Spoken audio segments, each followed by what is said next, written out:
없는 것이로다. 아멘.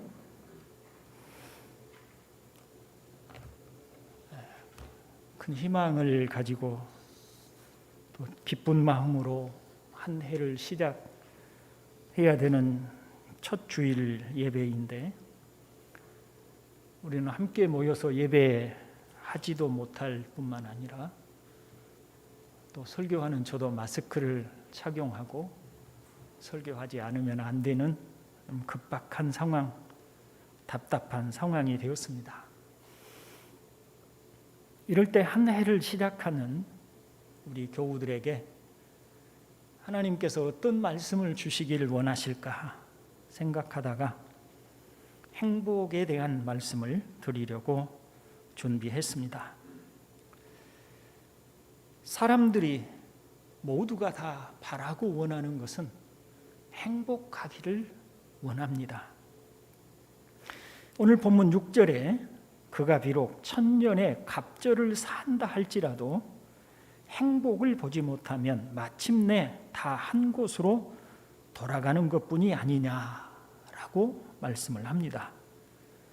천년의 갑절을 산다고 할지라도 행복을 보지 못하면 헛되다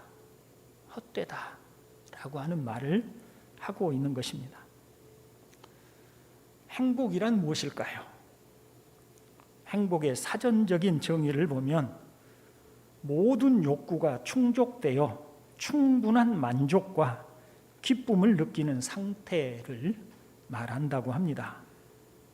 다시 말하면 모든 바라는 것에 부족한 것이 없이 다 충족되어서 완전한 마음의 상태, 다시 말하면 완전히 만족한 마음의 상태를 사전에서는 행복이라고 정의를 합니다. 사람은 누구나 행복하기를 바라지요. 행복을 바라는 열망은 목이 마른 사슴이 시냇물을 찾기에 갈급함과 같이 늘 그렇게 갈급하며 구하고 있는 것입니다. 그렇지만 행복하십니까? 라고 물으면 사람마다 다 다르게 이야기를 합니다. 외적인 조건을 보아서는 전혀 행복하지 못할 것 같은 사람이 그래도 나는 행복한 사람이라고 그렇게 말을 하는가 하면 여러 면에서 부족한 것이 많아서 참 저 사람은 불행하겠구나라고 하는 사람이 뜻밖에도 행복하다고 대답을 하기도 합니다. 반면에 모든 면에서 부족한 것이 없이 다 충족되어서 이런 면으로나 보나 저런 면으로 보나 참 저 사람은 행복하겠구나 싶은데 정작 그 사람의 입에서는 행복이라는 말이 나오지 않는 경우도 많이 있습니다. 가난한 나라에 속한 방글라데시나 또 필리핀과 같은 나라들에 사는 사람들이 행복 지수가 높다는 것과 반면에 부유한 측에 속한 우리나라 사람들의 행복 지수가 지극히 낮은 것은 사전적인 의미로 모든 부족한 것이 없이 다 채워지기 때문에 행복한 것이 아님을 보여줍니다. 행복은 조건에 따라 이루어지는 것이 아니라는 것을 말해준다는 것입니다. 모든 부족한 것이 없이 다 충족된다는 것도 세상에서 어렵거니와 설사 사람이 살아가는데 필요한 조건이 충족된다고 할지라도 반드시 행복을 주는 것이 아니라는 것을 경험적으로 알 수 있습니다. 그렇다면 무엇이 행복일까요? 먼저 행복이란 슬픔이나 불안이 전혀 없는 상태를 행복한 것이라고 말하지 않는다는 것입니다. 슬픔이나 불안과 염려와 같은 것들이 전혀 없는 사람은 이 세상에 존재하지 않습니다. 타락하지 않는 천사들이라면 모를까? 우리 사람이 사는 세상은 타락한 세상이고요. 타락하고 죄가 있는 세상이기 때문에 하나님의 형벌이 임하여 있는 세상입니다. 형벌 중에 놓여 있는 세상에서 불행이나 고통이나 슬픔이나 염려와 같은 것들이 없을 수는 결코 없는 것입니다. 그러나 우리가 여기서 행복이라는 것을 말할 때 천상에서의 행복을 말하는 것이 아니요, 우리가 살고 있는 이 세상에서의 행복을 얘기하는 것이기에 슬픔이나 불안과 염려가 전혀 없는 그런 상태에서의 행복을 말하는 것이 아님을 말할 수 있는 것입니다. 타락한 세상은 하루라도 편안하고 괴롭지 않은 날이 없습니다. 기쁜 듯이 지금 웃고 있다고 행복할 수가 없는 것입니다. 내일은 또 무슨 일이 있을지 모릅니다. 지금은 즐거운 듯이 웃고 있지만 집으로 돌아가 홀로 되면 두려움이나 근심에 떠는 사람들이 얼마든지 있습니다. 잠언 14장 13절은 웃을 때에도 마음에 슬픔이 있고 즐거움의 끝에도 근심이 있느니라고 우리 인생을 이야기를 하고 있습니다. 술집에 가보면 사람들이 세상에서 가장 잘나고 가장 행복한 사람인 듯이 떠드는 사람들이 많습니다. 그러나 그런 사람도 다음 날 아침이면 인생에 무거운 짐을 지고 허덕입니다. 이렇게 슬픔과 염려, 무거운 짐이 많은 세상에서 그래도 진정한 행복을 찾으려면 인간 본성의 가장 중요한 필요가 채워져야 하는 것입니다. 사람은 육신만 가진 것이 아닙니다. 영혼도 가졌고 생각하는 지성과 양심도 있는 것입니다. 부정하려고 해도 사람은 죽음 이후의 세계에 대한 의식도 가지고 있습니다. 그렇기 때문에 먹을 것과 입을 것이 다 충족되어도 그것으로 온전히 행복하지 않은 것입니다. 영원히 바라는 것도 있기 때문입니다. 우리나라에서 가장 아름답고 가장 호화로운 인생을 살 것 같은 사람들이 있습니다. 바로 연예인들이죠. 스타는 어두운 밤하늘에 반짝반짝 빛이 나는 것처럼 두드러진 사람들을 말합니다. 일반적으로 연예인들을 스타라고 그렇게 부릅니다. 그런데 유명한 스타이며 빼어나게 아름다운 여배우들이 자살로 생을 마치는 경우를 보십시오. 어떤 젊고 예쁜 여가수는 심각한 우울증으로 사람을 만나는 일을 기피하는 증세가 있다고 방송에서 고백하는 말을 들었습니다. 지구상에서 가장 복지가 잘된 나라들은 북유럽 국가들일 것입니다. 그 나라들은 요람에서 무덤에 이르기까지 국가에서 모든 것을 다 책임져 줍니다. 학교는 공짜이고 직장을 다니다 그만두면 다시 직장에 다닐 때까지 국가에서 수당이 나와서 쓰고 살기에 부족함이 없습니다. 나이가 들어 늙으면 국가가 시설 좋은 요양원에서 죽을 때까지 편안하게 돌봐줍니다. 그런데 여러분, 그런 나라들이 세계에서 자살률이 가장 높습니다. 그러므로 단지 육신적인 필요가 다 채워지면 행복할 것이라는 생각은 잘못된 것입니다. 행복을 누리려면 무엇보다 하나님 앞에 서는 날에 대한 두려움이 없어야 합니다. 얼마 전에 삼성그룹을 세계적인 기업으로 올려놓은 삼성그룹의 이건희 회장이 죽었습니다. 그는 아마도 우리나라에서 가장 돈이 많은 분들 가운데 한 분이셨으므로 그가 외적인 조건으로는 모든 면에서 부족함이 없었을 터이니 조건적인 면에서만 보면 행복한 사람이라고 해야 맞을 것입니다. 그러나 그분도 죽음 앞에서 깊은 두려움이 있었을 것이라고 생각합니다. 자신이 지금까지 이루어 놓은 모든 것을 다 두고 가야 한다는 것도 괴롭고 힘든 것이었겠지만 무엇보다도 죽음 이후에 하나님의 심판에 대한 본능적인 두려움을 가지고 있었을 것입니다.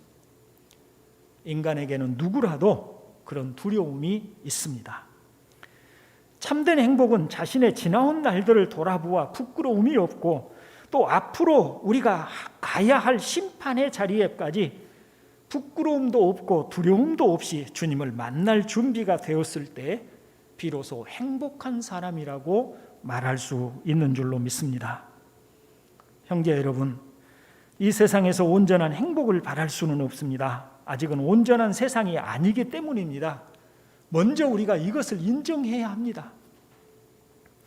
우리는 단지 육신의 만족을 채워서 행복할 수는 없습니다. 배고프지 않고 쓸 것에 부족함이 없이 사는 사람들도 많습니다만은 그렇다고 그들이 다 행복하다고 전혀 말하지 않습니다. 사람에게는 육신 외에도 영혼과 양심도 있습니다. 그러니 지금 기쁜 듯이 웃고 있다고 하여 행복할 것이라고 단정하지 마십시오. 우리가 보기에 가장 행복해 보이는 사람조차도 실은 불행한 사람일 경우가 허다합니다. 육신의 필요도 채워져야 하겠지만 무엇보다 영혼의 만족과 기쁨이 있어야 비로소 참된 행복의 조건을 갖췄다 할 수가 있겠습니다. 또한 하나님 앞에 서는 날에 대한 준비가 된 사람이라야 행복한 사람이라고 할 수 있습니다. 모든 조건이 구비되어 돈도 있고 힘도 있고 행복한 가정도 있고 사회적인 평판도 있을지라도 죽음 이후에 하나님 앞에 의롭다 하심을 받을 수 없다면 그는 결국 죽음에 대한 두려움으로 진정한 행복을 누릴 수 없습니다. 외적인 조건들이 행복하게 하는 것이 아니라는 사실을 조금 더 구체적으로 살펴보겠습니다. 높고 권위 있는 자리에 있으면 행복할 것이라는 생각은 큰 착각입니다. 왕의 권세를 가지고 있으면 누릴 수 있는 것이 많음에는 분명합니다. 그러나 그렇다고 그 권세가 그를 행복하게 하지는 못합니다. 어느 시인이 왕관을 두른 머리에는 근심과 걱정이 가실 날이 없다고 했는데 그 말이 맞습니다. 로마의 안토니우스라고 하는 황제는 로마의 황제 자리는 비탄함과 고통이 강을 이루는 자리이다 라고 말을 했다고 합니다. 여러분, 우리나라의 수장인 문재인 대통령은 행복한 분일까요? 일정 부분 행복을 누릴 수는 있겠습니다만은 온전한 행복자라고는 결코 말할 수 없을 것입니다. 또한 부자가 되면 다 행복할 것이라는 생각도 잘못입니다. 저야 부자인 적이 없으니 이런 말을 해도 실감이 안 납니다만 많은 사람들이 부자여서 행복한 것이 아니라고 합니다. 우리는 대부분 부자가 아니니 그냥 넘어가지요. 하지만 부자는 행복할 수 있는 조건을 조금 더 가졌을지는 모르나 부자이기 때문에 행복하게 되는 것은 결코 아닌 것입니다. 부자이면서도 결코 행복하지 않는 사람을 주변에서 얼마든지 볼 수 있기 때문에 틀림없는 사실입니다. 본문 2절에 어떤 사람은 그의 영혼이 바라는 모든 소원에 부족함이 없어 재물과 부요와 존귀를 하나님께 받았으나 하나님께서 그가 그것을 누리도록 허락하지 아니하셨으므로 다른 사람이 누리나니 이것도 헛되어 악한 병이로다 라고 말씀을 하셨습니다. 더불어 많이 배우고 학식이 풍부한 것도 행복의 조건이 결코 되지 못합니다. 성경은 아는 것이 많을수록 번뇌도 많다라고 말씀을 합니다. 아마 저뿐만 아니라 우리들 모두의 주변에도 공부를 많이 한 사람, 학식이 많은 사람들이 있을 것입니다만은 그렇다고 해서 그것이 그들을 행복하게 하지는 못한다는 것을 우리 모두가 보고 있습니다. 혹은 어떤 사람들이 하는 일 없이 놀고 먹으면 행복할 것이라고 생각할 수 있겠지만 이것 또한 잘못된 것입니다. 새벽부터 일어나서 피곤한 몸으로 일터를 가는 노동자는 부잣집 대문을 지나면서 저렇게 놀고 먹는 사람은 좋겠다라고 부러워합니다. 그러나 어떤 지혜자는 말하기를 가장 비참한 사람은 아무것도 할 일이 없는 사람이다 라고 말을 했습니다. 사람은 일을 하도록 창조되었기 때문에 일을 하지 않으면 몸과 마음이 병들게 되어 있습니다. 제가 아는 목사님 따님이 싱가포르의 재벌 가문의 아들과 결혼을 했습니다. 그 한 사람을 시중드는 사람들이 여러 명이 되고 또 집안일을 이것저것 손보는 사람들이 많으니 손끝 하나 집안에서 할 일이 없답니다. 너무나 일을 하고 싶어서 회사를 다니고 싶어 하는데 회장인 시아버지가 일을 못하게 합니다. 결국 우울증에 걸렸다고 걱정하는 말을 들었습니다. 돈이 아무리 많아도 또 일을 하지 못하고 살아가도 불행하더라는 것입니다. 더 나아가서 원하는 쾌락을 누림으로 행복할 것이라는 생각도 잘못입니다. 여행을 가면 잠시 동안은 행복함을 느낄 수는 있겠으나 그 자체가 참된 행복은 아닙니다. 술집에서 돈을 뿌리고 쾌락을 누리면 행복합니까? 잠깐은 행복하다고 느낄 수 있을 것이지만 그러나 그것은 오래 가지 않습니다. 사람은 그것으로 행복을 누릴 수 없습니다. 사람이 많이 가졌거나 많은 것을 누렸다고 행복하지 않다는 것을 경험으로 말하는 사람이 있습니다. 바로 솔로몬입니다. 그는 전도서에서 자기의 경험을 얘기를 하죠. 거기 설교문을 보시면서 세번역 성경으로 되어진 그 말씀을 전도서 2장 3절부터 11절까지 함께 읽어보겠습니다. 지혜를 갈망해온 나는 술로 내 육신을 즐겁게 하고 낙을 누려보려고 마음먹은 적도 있다. 참으로 어리석게도 이렇게 사는 것이 짧은 한평생을 가장 보람있게 사는 것이라고 생각하였다. 나는 여러 가지 큰 일을 성취하였다. 궁전도 지어보고 여러 곳에 포도원도 만들어 보았다. 나는 정원과 과수원을 만들고 거기에 온갖 과일나무도 심어 보았다. 나무들이 자라나는 숲에 물을 대려고 여러 곳에 저수지도 만들어 보았다. 남녀 종들을 사들이기도 하고 집에서 시종들을 태어나게도 하였다. 나는 또한 지금까지 예루살렘에 살던 어느 누구도 일찍이 그렇게 가져본 적이 없을 만큼 많은 소와 양 같은 가축대를 가져보았다. 은과 금, 임금들이 가지고 있던 여러 나라의 보물도 모아보았으며 남녀 가수들도 거느려 보았고 남자들이 좋아하는 처첩도 많이 거느려 보았다. 드디어 나는 일찍이 예루살렘에 살던 어느 누구보다도 더 큰 세력을 가진 사람이 되었다. 지혜가 늘 내 곁에서 나를 깨우쳐 주었다. 원하는 것을 나는 다 얻었다. 누리고 싶은 낙은 무엇이든지 삼가지 않았다. 나는 하는 일마다 다 자랑스러웠다. 이것은 내가 수고하여 얻은 나의 몫인 셈이었다. 그러나 내 손으로 성취한 모든 일과 이루려고 애쓴 나의 수고를 돌이켜보니 참으로 세상 모든 것이 헛되고 바람을 잡으려는 것과 같고 아무런 보람도 없는 것이었다. 아멘. 솔로몬이 행복하고 싶어서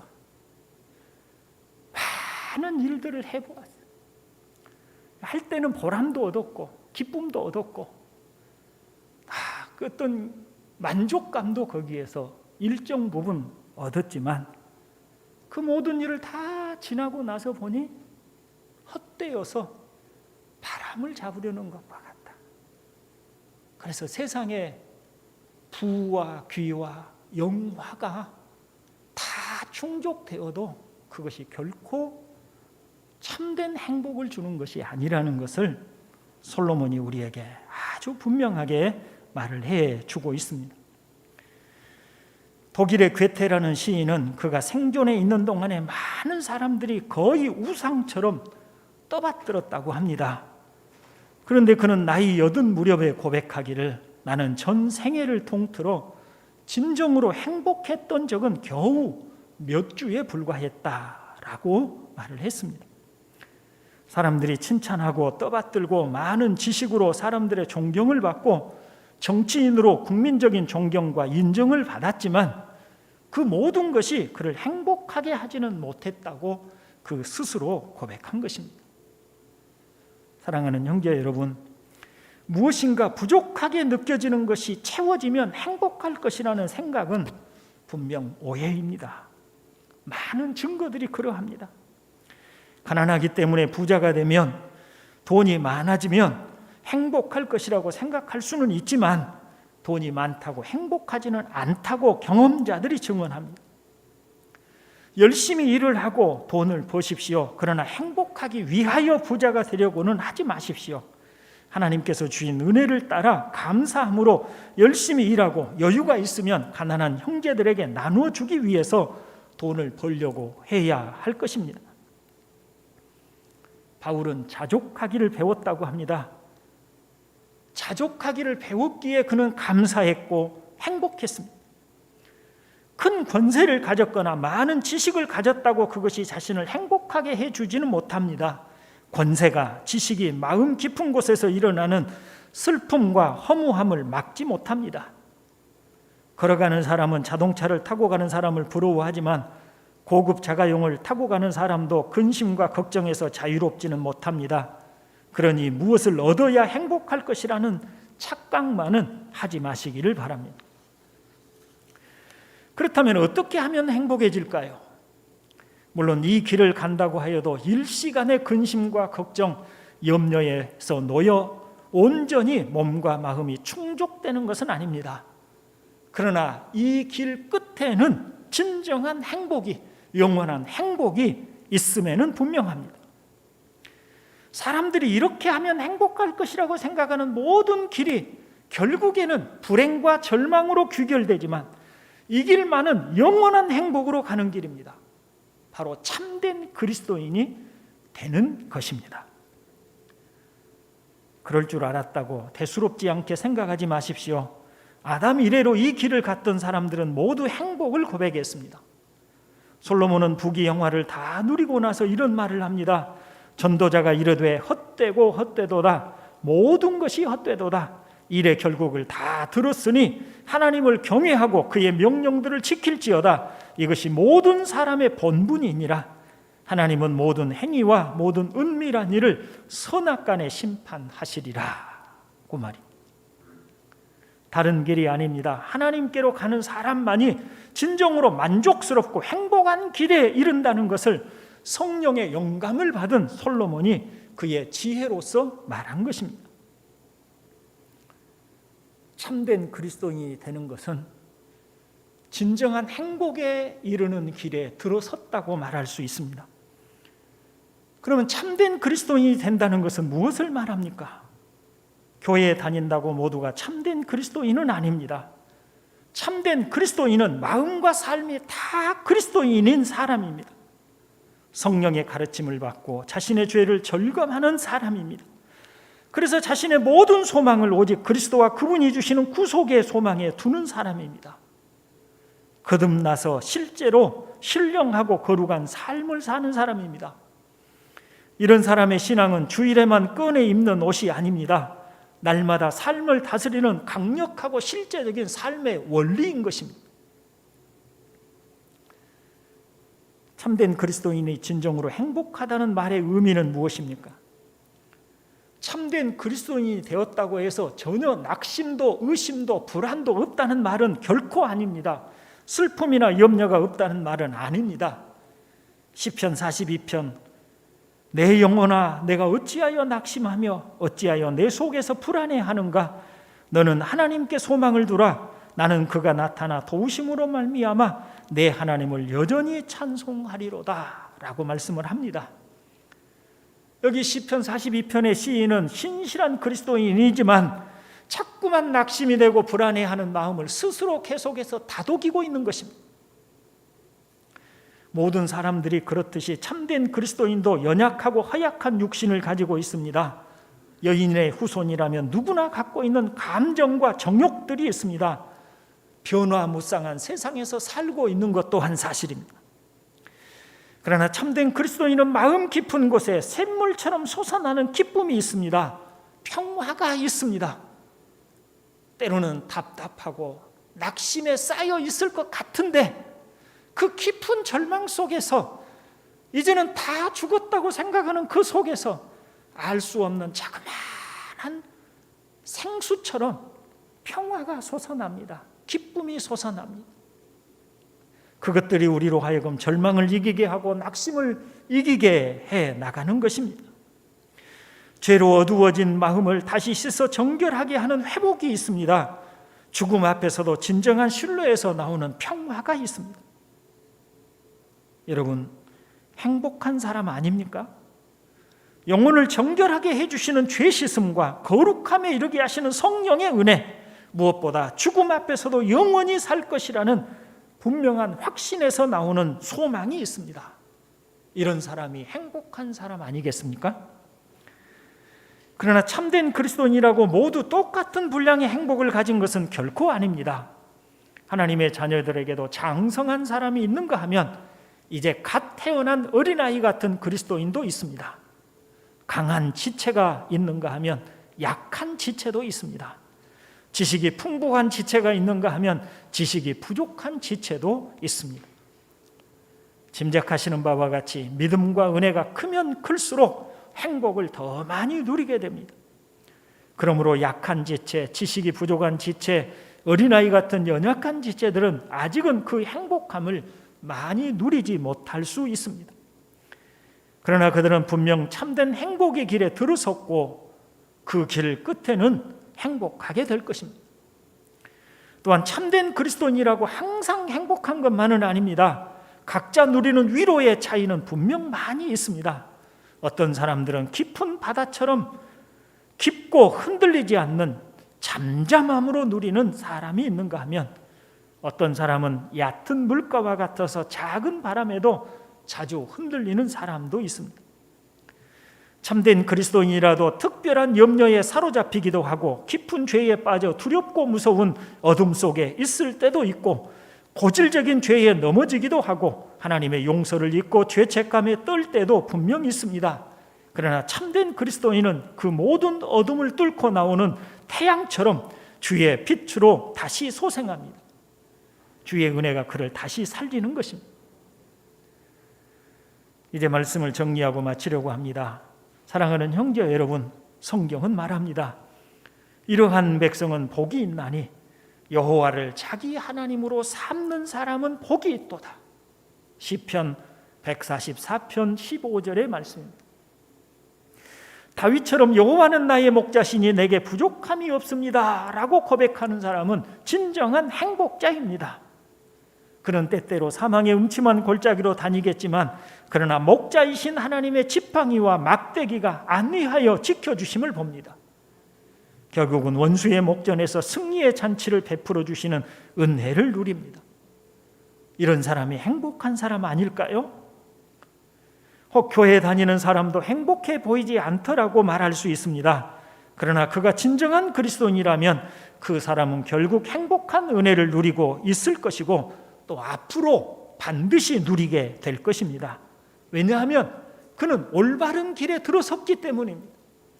행복한 길에 들어섰기 때문에 아직은 세파에 찌들리고 바람에 흔들리고 물결에 요동하는 일이 있을지라도 그러나 길이 바르기 때문에 그 길을 끝까지 꿋꿋하게 걸어가면 반드시 거기에 주시는 행복이 있음을 믿으시기를 바랍니다. 이제 참된 신자라면 어떻게 더욱 행복할 수 있는지를 몇 가지 지침으로 말씀을 드리고 마치도록 하겠습니다. 첫째, 여러분이 그리스도를 섬기는 가운데 더욱 행복하기를 바란다면 매년 은혜 가운데 자라가기를 힘쓰시기를 바랍니다. 장성하면 장성할수록 하나님이 주시는 평강과 기쁨이 그만큼 더 크고 풍성하게 마련입니다. 그러므로 이렇게 변화하는 세상에서 자꾸만 변해가는 날씨처럼 변해가는 세상에서 변하지 않는 마음의 평강과 기쁨을 누리려면 하나님이 주시는 그만큼의 신앙적 깊이가 있어야 되고 성숙함이 있어야 합니다. 그러니 한 해를 시작하는 오늘 우리 마음에 다짐해 보셨으면 좋겠습니다. 올 한 해 또 이만큼의 신앙이 자라기를 바라고 하나님의 은혜를 구하시기를 바랍니다. 둘째로 더욱 행복하기를 바란다면 해마다 더욱 감사하기를 힘쓰십시오. 감사가 사라지는 것은 우리 마음이 탐욕을 품기 때문입니다.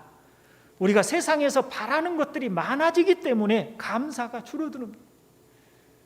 그러나 하나님이 선하심과 인자하심으로 항상 나와 함께 하심을 믿고 항상 하나님 앞에 범사에 감사하기를 힘써 보십시오. 우리가 진정한 감사를 힘쓰기 시작하면 하나님께서 주시는 마음의 평강과 기쁨이 우리 마음을 채우게 될 줄로 믿습니다. 올 한 해 동안에는 많은 감사를 하나님 앞에 드리기를 힘써 보시기를 권합니다. 비록 상황은 어렵습니다. 새해 첫 주일부터 우리가 이렇게 어려운 상황 가운데 예배하고 있을 뿐만 아니라 늘 불안과 두려움이 있는 상황 속에 우리가 있습니다. 그러나 감사합시다. 하나님이 이 모든 것을 주관하시고 내 삶을 붙드시고 계심을 믿고 범사에 감사하기를 힘써 가시기를 다시 한번 주의 이름으로 축원을 드립니다. 마지막으로 행복을 바란다면 선을 행하기를 더욱 힘쓰십시오. 그리스도를 닮아 선을 행하는 기쁨이 얼마나 큰지 모릅니다. 또 우리가 선을 행할 때 그 선을 행함이 하나님의 마음이기 때문에 하나님께서는 그런 삶을 기뻐하십니다. 그래서 그 마음에 기쁨을 주십니다.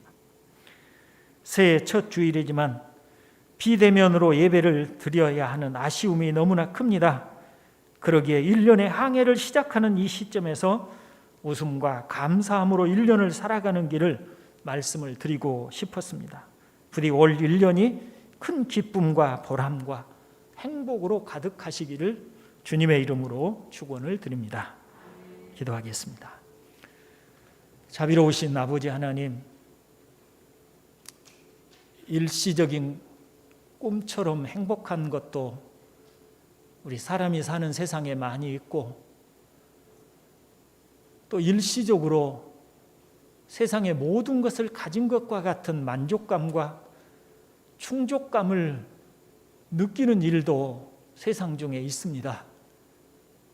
그러나 아버지 하나님, 솔로몬이 고백한 것 바와 같이 세상에서 우리가 일시적으로 누리는 모든 만족과 충족함들은 그야말로 일시적이고 바람을 잡으려는 것처럼 헛될 뿐임을 우리에게 가르쳐 주셨습니다. 자비로우신 아버지 하나님, 그러나 저희에게는 영원하신 하나님이 영원한 사랑으로 인도해 주시는 바가 있사오니, 그래서 우리가 하나님의 자녀가 되었고 우리 주 예수 그리스도 안에서 하나님을 아빠 아버지라 부르게 된 줄로 믿습니다. 아버지 하나님, 이 믿음의 길, 하나님의 자녀의 길을 저희들이 참으로 감사함으로 갈 수 있기를 원합니다. 이 믿음을 붙들기를 원합니다. 아버지 하나님, 마치 키를 잡고 흔드는 것과 같이, 또 바람에 날리는 그 알곡과 같이 자비로우신 아버지 하나님, 코로나19 바이러스로 말미암아 우리의 신앙이 요동하고 흔들리고 바람에 날리고 있습니다. 이러한 때에 사랑하는 아버지 하나님, 우리는 어떤 시련이 오고 어떤 답답한 일을 당하여도 결코 우리 주 예수 그리스도를 믿는 믿음을 잃어버리지 않으며 흔들리지 않으며 우리 주님을 붙잡는 손을 놓지 않는다는 믿음이 저희에게 있게 하여 주시옵소서. 올 한 해 동안 그런 다짐이 우리의 동산교회 교우들 속에 충만하게 하여 주시옵소서. 사랑하는 아버지 하나님의 은혜 속에서 올 한 해 동안 감사함으로 행하는 그런 우리 교우들이 되게 하여 주시옵고, 참으로 올 한 해 더욱 믿음이 성숙해지고 자라가는 복된 한 해가 되도록 축복해 주시옵소서. 감사와 영광을 주께 돌려드리오며 구주 예수 그리스도의 이름으로 기도드리옵나이다. 아멘. 아시다시피 지금